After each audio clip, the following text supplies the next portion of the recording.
अस्सलाम वालेकुम नाज़रीन।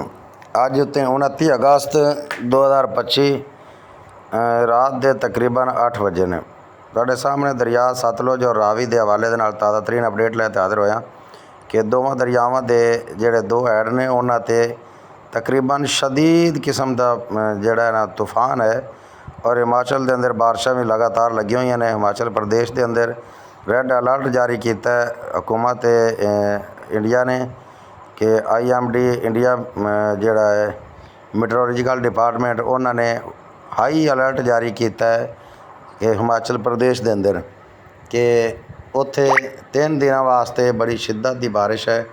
तो अल्लाह ताला खैर करे।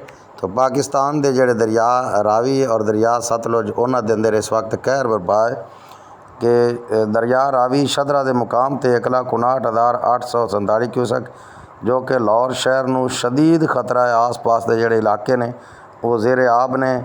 आवाम रुल गए, लोग नकल मकानी ते मजबूर ने। लोगों के घर माल जान पशु हत्ता कि घर का जिहड़ा कीमती सामान आया वो भी ज़ाया हो गया और कई जगह ते लोग सिर्फ अपनिया जाना लेते निकले। और दूसरा हैड बल्लोकी के मुकाम ते इस वक्त 1,68,705 क्यूसक का रेला उत्ते पहुँचा हुआ है। उत्थे भी वैरी हाई फ्लड है और उस तो भी अगे है कि उत्थे भी बड़ी शिद्दत का नुकसान है जिहड़ा लगातार हो रहा है। और दरिया इस वक्त फुल उरूज ते है दरिया रावी भी।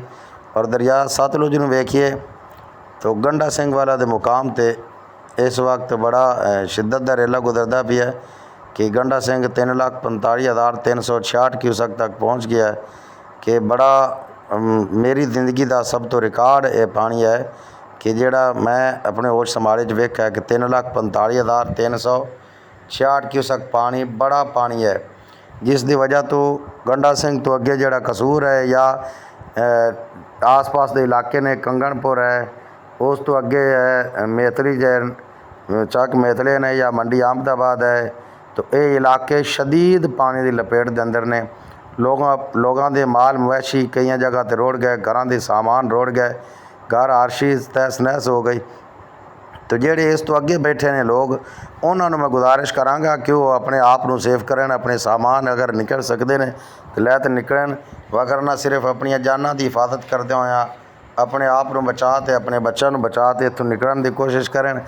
और हैड सुलेमान की तो जिहड़ा रेला है वो पहुँचना शुरू हो गया, उत्ते सतह जी है वो उठनी शुरू हो गई कि अज 1,30,310 क्यूसक वैरी हाई फ्लड जिहड़ा है हाई फ्लड का ऑप्शन आ गया। 1,20,000 हाई फ्लड हो जाता है दरिया सतलुज के अंदर।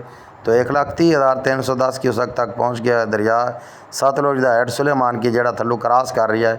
तो जेडे अगे इलाके ने हैड सुलेमान की दे उन्होंने गुजारिश है कि वह अपने आप को बचान कि कोशिश करें कि दरिया के इलाके तो दूर चले जान कि दरिया के इलाके च रहने का कोई काम नहीं। अस्सलाम वालेकुम।